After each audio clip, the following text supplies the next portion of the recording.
Hello दोस्तों, नमस्कार। मैं हूं प्रवीण कुमार और आप देख रहे हैं मेरा यूट्यूब चैनल प्रवीण आरजे 16।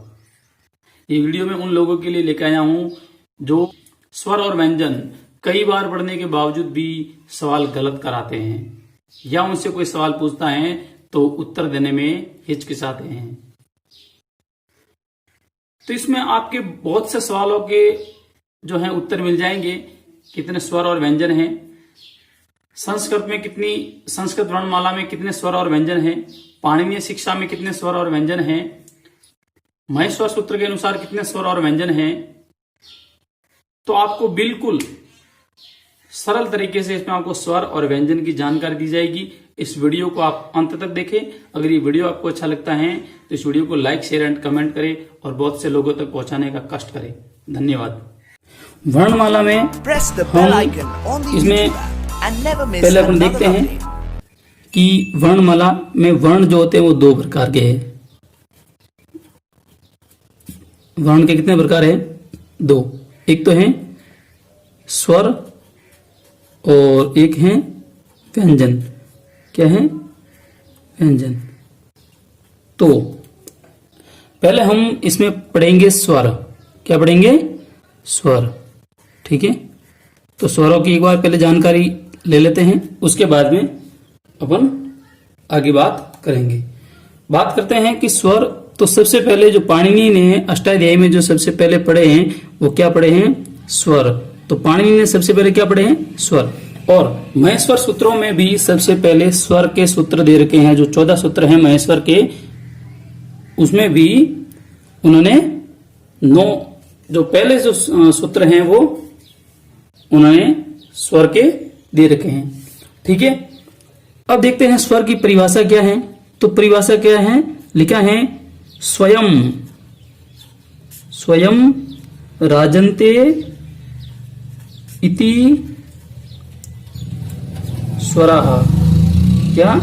स्वयं राजन्ते इति स्वराः, यानी जो स्वयं विराजमान होते हैं, जो किसी की बिना सहायता लिए विराजमान होते हैं, उसे हम क्या कहते हैं? स्वर कहते हैं। ठीक है।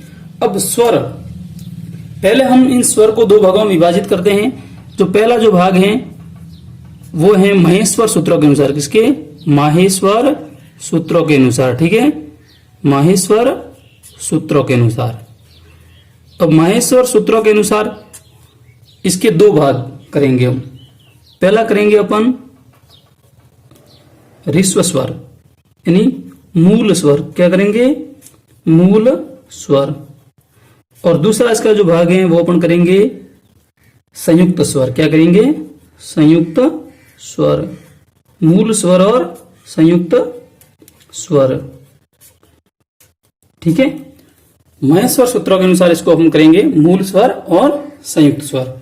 अब जो मूल स्वर हैं, और मूल स्वर में कौन कौन से आते हैं?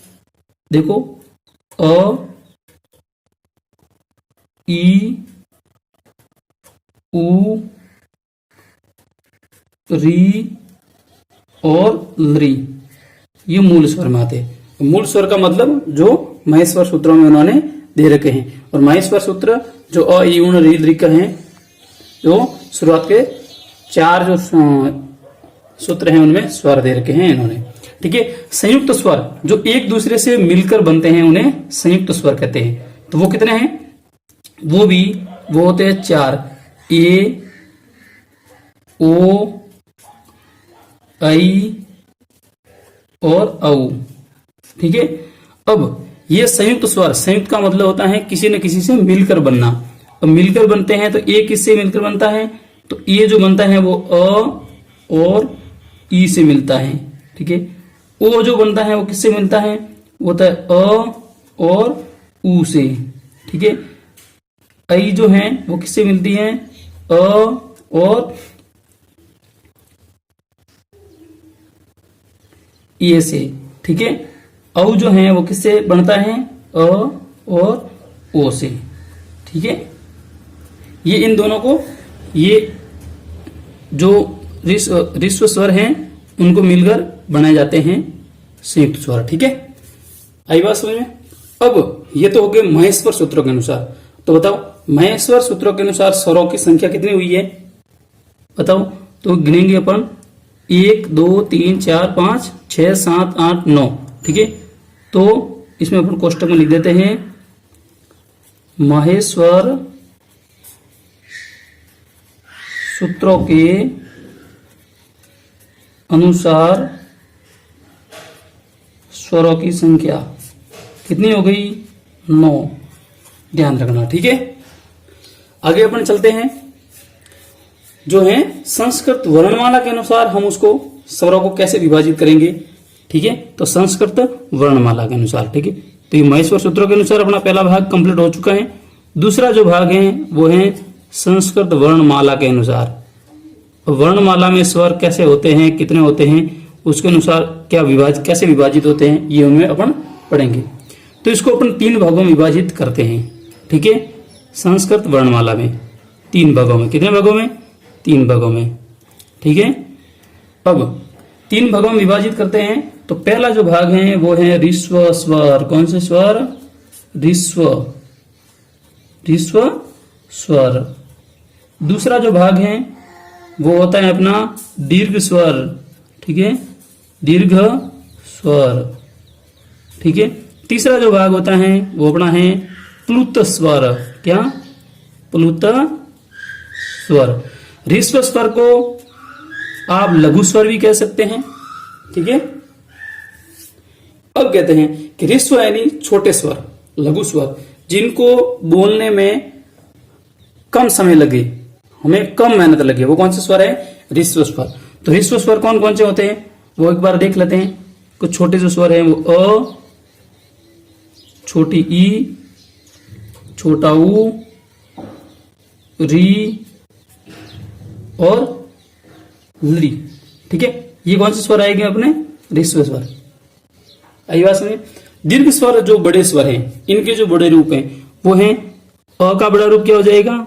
आ। ई का बड़ा रूप बड़ी ई, ऊ का बड़ा रूप बड़ा ऊ और री का बड़ा रूप ये बड़ी री। ठीक है, लरी का बड़ा रूप नहीं होता है। और कौन से आएंगे बड़े? ए, ओ, आई और औ। ठीक है, ये हो गए। कितने हो गए? अब गिनो एक बार। अब जो प्लुत स्वर हैं, प्लुत स्वर में किसी को अपन दूर से बुलाते हैं। देखो अ जब भी अपन पढ़ते हैं तो बोलने में कम समय लगता है, जब भी हम आ पढ़ते हैं तो थोड़ा ज्यादा समय लगता है। मगर ऐसा स्वर जिसको बोलने में उससे भी ज्यादा, तीर्घ स्वर से भी ज्यादा समय लगे, जैसे अपन किसी को बुलाते हैं, अरे कृष्णा इधर आओ, तो अरे जो शब्द बोला है ना, इसमें ज्यादा समय लगा है। तो ज्यादा समय लगने से किसी भी स्वर के साथ आगे क्या है, किसी भी स्वर के आगे ये ऐसा निशान लगा देना 3 का। ठीक है, ये जब अपन 3 का निशान लगाते हैं तो वो है प्लुत स्वर कहलाता है। तो बताओ संस्कृत वर्णमाला में स्वर कितने हो गए? गिनो। 1 2 3 4 5 6 7 8 9 10 11 12 और 13।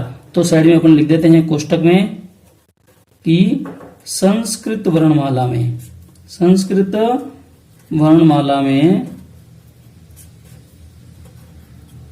स्वर कितने होते हैं? संस्कृत वर्णमाला में स्वर कितने होते हैं? 13। ठीक है, आई बात समझ में? अब आती है अपनी बात, पाणिनीय शिक्षा में स्वर कितने होते हैं? किसमें? पाणिनीय शिक्षा में।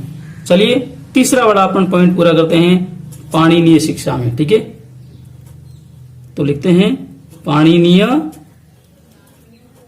शिक्षा। ठीक है, पाणिनीय शिक्षा में जो है वो स्वर कितने होते हैं एक बार देख लेते हैं पाणिनीय शिक्षा में।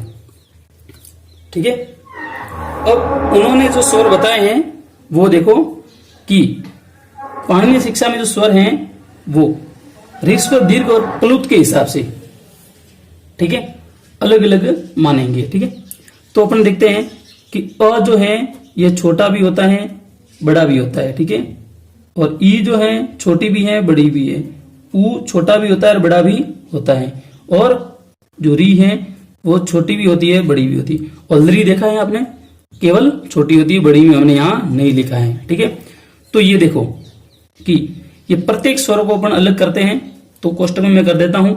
जो अ, ई और री है, अ, ई, उ और री है, वो क्या होते हैं? छोटा भी होता है, यानी ऋस्व भी होता है, ठीक है, और दीर्घ भी होता है, क्योंकि अ का बड़ा रूप आ भी होता है, ठीक है, और प्लुत भी होता है। तो बताओ, तीनों होते हैं ना? तो कितने स्वर? 1 2 3 4, चलो लिख देते हम 4, ठीक है, इनटू, अब कर देते हैं ऋस्व, दीर्घ और प्लुत तीनों, प्रत्येक के 3 रूप होंगे, ठीक है, तो इनटू कर देते हैं 3, तो 4 3 कितने हो गए? 12। आई बात समझ में? ठीक है। उसके बाद में हम देखते हैं कि लृ जो शब्द, जो लृ जो वर्ण था, स्वर था, जो ऋस्व था, मगर कुछ लोग कहते हैं कि ये ऋस्व, या तो ये ऋस्व है या फिर प्लुत है, इन दोनों में से एक को गिनना होता है, ठीक है। तो जो लृ वर्ण है वो क्या करोगे? या तो आप उसको ऋस्व करोगे, ठीक है, या फिर क्या करोगे आप? ऑब्लिक प्लुत करोगे। दोनों में से एक को ही गिनना है, ठीक है। आप दोनों में से एक गिनोगे, एक ही गिना जाएगा, तो बराबर में क्या हो जाएगा? ये रीक 1 हो गया, ठीक है। लृ के बाद में अपने जो स्वर बाकी बचे थे, ए आई ओ औ, ठीक है, लिख देते हैं ए ओ आई और औ, ठीक है। अब ये जो स्वर हैं वो ऋस्व तो होते नहीं है, क्या होते हैं? दीर्घ होते हैं। क्या होते हैं? दीर्घ। या तो आप उसको दीर्घ मानो, और दीर्घ के बाद में अगर लंबी, अगर अपन किसी को दूर से बुलाते हैं तो ये प्लुत भी हो जाते हैं। क्या? प्लुत। तो ये दीर्घ और प्लुत दोनों होते हैं। तो देखा आपने कि ये कितने हैं स्वर? ये 4 स्वर है। और चारों के कितने कितने प्रकार है? इसके भी दीर्घ और प्लुत है, इसका भी दीर्घ प्लुत, इसका भी और इसका भी। तो प्रत्येक के कितने प्रकार हैं? 2, ठीक है। तो कितना हो गए? 8, ठीक है। अब देखो इनको गिनेंगे, 12 और 8 20 और 1 21 हो गए 21। अब जो 21 में इस लृ को अपन ऋस्व मानते हैं तो 21, ठीक है। और ऋस्व और प्लुत अगर दोनों मानते हैं तो ये लृ एक और बढ़ जाएगा, तो अपने कितने हो जाएंगे? 22। कितने हो जाएंगे? 22। तो मतलब पाणिनीय शिक्षा में क्या लिख देते हैं अपन कोष्टक में? पाणिनीय शिक्षा में स्वर कितने होते हैं? 21 या 22, ठीक है। इसलिए आप कहीं जगह आप देखते होंगे एग्जाम में, जो संस्कृत में जो स्वर और व्यंजन की जो संख्या बताते हैं वो लोग 63 और 64 मानते हैं। ये 63 या 64, ठीक है। ये जो 63 और जो 64 का जो सिस्टम है वो इन्हीं स्वरों से शुरू होता है, ठीक है। तो आप ध्यान रखना। आई बात समझ में? अब बात करते हैं कि महेश्वर सूत्रों के अनुसार जो स्वर हैं वो कितने हो गए? 9।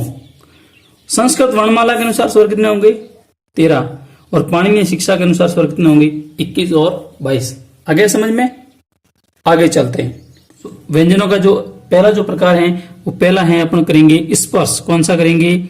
स्पर्श, ठीक है। स्पर्श, ठीक है। और स्पर्श का मतलब क्या होता है?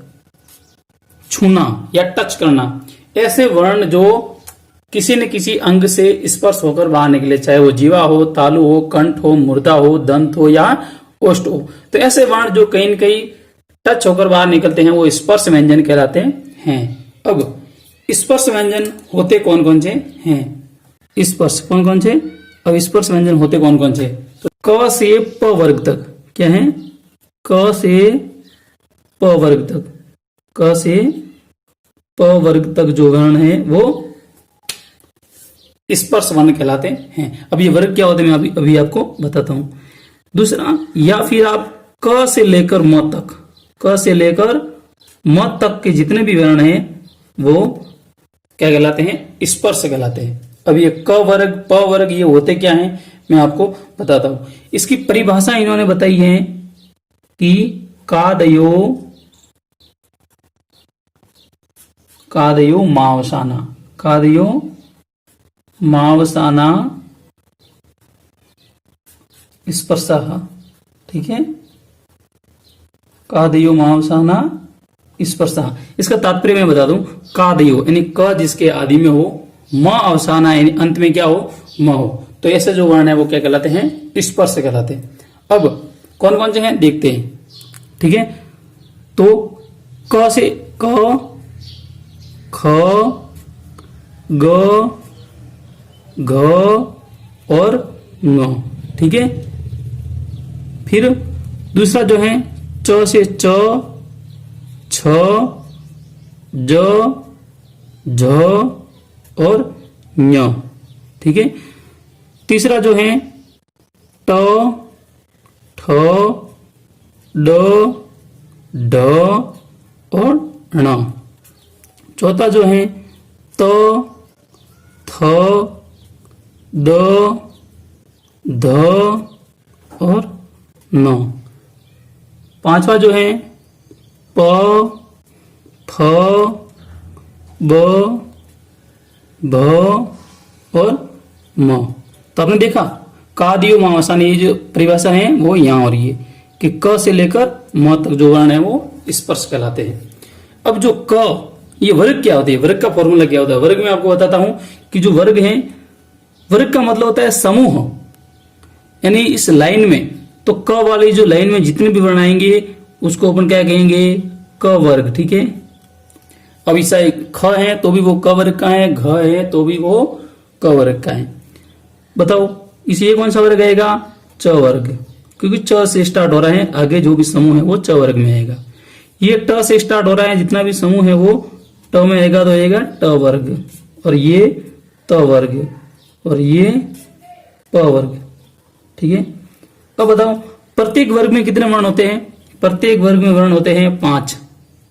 इसमें देख लो 5, इसमें 5 है, और ये कुल मिलाकर कितने वर्ण हो गए 25। तो बताओ स्पर्श व्यंजन कितने होते हैं 25। आई बात समझ में। दूसरी बात, जो दूसरा जो शब्दों का जो है अपना वर्णों का जो रूप है वो अपन गिनते हैं, दूसरा प्रकार है वो है अंत। ऐसे वर्ण जिनको बोलते वक्त हमारे मुख से बाहर एक गर्म हवा आए तो वो है उष्म वर्ण। अब इसकी परिभाषा इन्होंने बताई है शलोष्माणा। जो शल वर्ण है, जो शल प्रत्याहार है वो शलोष्माणा, ठीक है, या शलोष्माणा। शल प्रत्याहार है उसके जितने भी वर्ण हैं वो क्या कहलाते हैं, उष्म वर्ण। अब बताओ कौन कौन से ऐसे वर्ण हैं, तो वो है श, श, स और ह। तो इनको अपन बोलते हैं, तो इससे गर्म हवा निकलती है। ये कितने हैं 4। तो बताओ 25 और 4 29 और 4 कितने हो गए 33। तो बताओ महेश्वर सूत्रों में व्यंजन कितने बताए गए हैं 33, ठीक है। और स्वर कितने बताए हैं 9, आई बात में, और 33 9 कितने हो गए हैं 42। तो महेश्वर सूत्रों के अनुसार जो वर्ण हैं वो कितने हैं 42। आगे भी इसमें जो है व्यंजन है वो पढ़ते हैं, देखते हैं आगे। तो इसका जो चौथा प्रकार है वो है जीवामूल्य।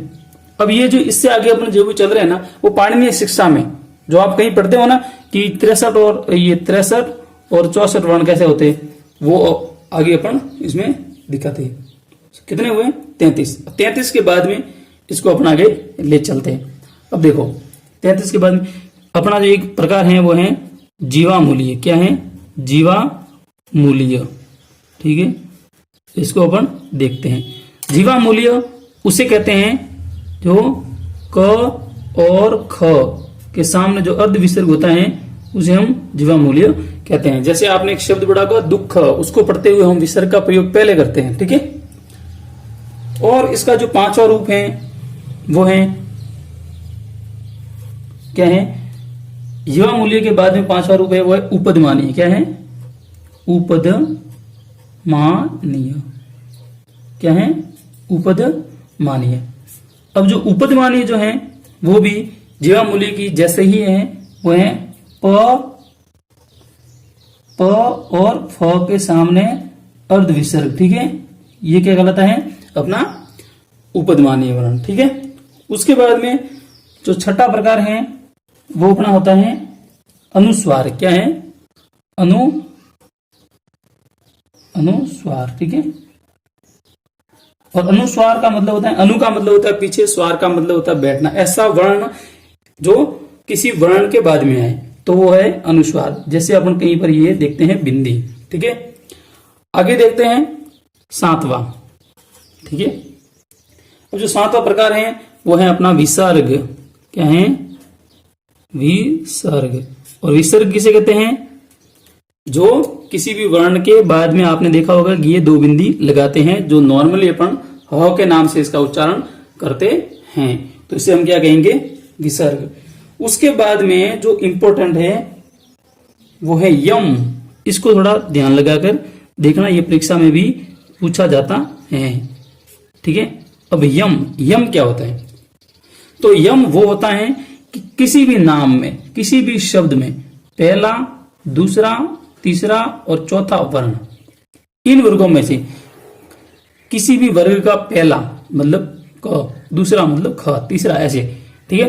किसी भी वर्ग का पहला, दूसरा, तीसरा, चौथा वर्ण है और ऐसा का ऐसा है और आए, और उसके बाद में क्या है? पांचवा वर्ण आए।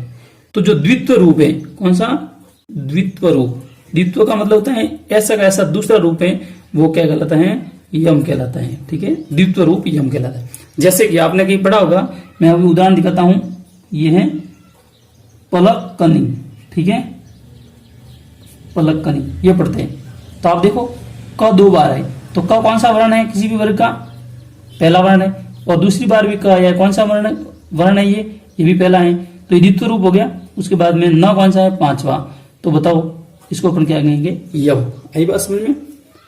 तो ये जो यम है वो यम रूप के अनुसार इन्होंने कुल मिलाकर 4 माने हैं। ठीक है। तो आप अभी देखेंगे कि 25 स्पर्श हो गए, अंतस्थ 4 हो गए, उष्म 4 हो गए, जीवा मूल्य दोनों को मिलाकर 1 गिना जाता है, उपदमानीय को भी 1 गिना जाता है, अनुस्वार को भी 1 और विसर्ग को भी 1। अपना जो दूसरा जो प्रकार है 1 जो होता है, लास्ट जो रूप है वो होता है दुस्पृष्ट। कौन सा? दुस्पृष्ट। दुस्पृष्ट यानी बिगड़ा हुआ रूप जिसको कहते हैं। ये बहुत ही कम उपयोग में मिलता है आपको। जैसे कि आपने देखा होगा दुस्पष्ट रूप में आपको ये ल मिलेगा, ल, इसको ल पढ़ते। जैसे आपने कोई उदाहरण देखा होगा, जैसे अपने नाम पढ़ते हैं बावड़ा, तो बावला नहीं पढ़ते, इसको बावड़ा ऐसे बोला जाता है। ठीक है। तो ये जो ल है वो दुस्पष्ट वर्ण कहलाता है। तो ये भी कितना गिना जाता है? ये भी अपना 1 गिना जाता है। तो आपने देखा कि ये जो अपने जो वर्ण हैं वो कितने हो चुके हैं कि ये 25 देखेंगे, अपन संख्या लगाते हैं, ये हो गए 25 स्पर्श। ठीक है। उसके बाद में अंतस्थ कितने हो गए? 4। उसके बाद में उष्म कितने हो गए? 4। उसके बाद में उष्म के बाद में होगा जीवा मूल्य कितना होगा? 1। उपदमानीय 1, अनुस्वार भी 1, विसर्ग भी 1 और यम को कितना माना है? 4। ठीक है। और दुस्पष्ट भी 1। अब इनको जोड़ कर देते हैं, 25 और 4 29 और 4 33, 34 35 36 37 38 39 40 41 और ये 42। हाँ, तो इस तरीके से अपने हो गए कितने हो गए? 42 वर्ण। ठीक है।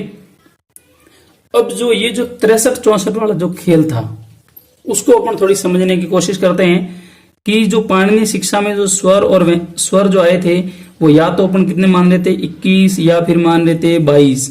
उसमें अगर अपन 42 करते हैं तो अगर 21 प्लस 42 करते हैं तो अपने जो वर्ण हो टोटल कितने हो जाते हैं? 63। और 22 और 42 करते हैं तो वर्ण कितने हो जाते हैं? 64। इसलिए आपने कभी भी कई एग्जामों में या संस्कृत पढ़ते हुए देखा होगा कि संस्कृत में वर्ण जब बोले जाते हैं तो कितने बोले जाते हैं? 63 या 64।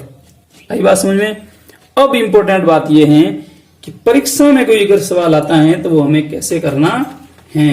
ठीक है। अब परीक्षा में अगर कोई सवाल आए तो देखो, सवाल आता है पहला कि भाई महेश्वर सूत्रों के अनुसार, महेश्वर सूत्र, ठीक है, सूत्रों के अनुसार जो है वो स्वर कितने हैं? ठीक है, तो 9। व्यंजन कितने हैं? तो 33। और वर्ण कितने हैं? तो 42 ये महेश्वर सूत्रों में दे रखा है। अब महेश्वर सूत्र हैं वो अपन बाद में एक दिन में पढ़ाऊंगा आपको, ठीक है। दूसरी बात, ठीक है, कि संस्कृत वर्णमाला में स्वर कितने होते हैं, संस्कृत वर्णमाला में, ठीक है, वर्णमाला में स्वर कितने होते हैं, तो कितने होते हैं आपको मैंने बताया था 13, ठीक है, कितने होते हैं 13। अब बात आते हैं कि पाणिनीय शिक्षा में, क्या पाणिनीय शिक्षा में, पाणिनीय शिक्षा में स्वर कितने होते हैं, ठीक है, पाणिनीय शिक्षा में स्वर कितने होते हैं, तो आपको बताया था 21 और 22। और 21-22 का खेल क्या था, लरी वाला खेल था। वो लरी अपन दीर्घ नहीं मानते थे, कोई कोई लोग तो रिस को मानते थे और कई रिस और प्लुत दोनों मानते थे, इसलिए इसमें 21 और 22 आते थे। और टोटल वर्ण जो व्यंजन है वो कितने होते हैं, व्यंजन इन्होंने ये अपना आ गया है 42। कितने हो गए 42। तो टोटल वर्ण कितने हुए, कुल मिलाकर वर्ण हुए 21 को मानेंगे तो हो गए 63 और स्वर 22 मानेंगे तो हो जाएंगे 64। आई बात समझ में। ये अपने सवाल आते हैं, वर्ग में आपको बता दिए हैं। बाकी इसमें अपने पूरा टॉपिक टाइम तो लगा मगर थोड़ा बढ़िया तरीके से मैंने बताने की कोशिश की है। अगर ये आपको वीडियो अच्छा लगा है तो इस वीडियो को ज्यादा से ज्यादा लोगों तक पहुंचाएं, शेयर करें, लाइक करें और कमेंट करें। और ऐसे ही और वीडियो देखने हैं तो मेरे YouTube channel Praveen RJ Sodha को सब्सक्राइब करें और बेल आइकन को दबाएं। धन्यवाद।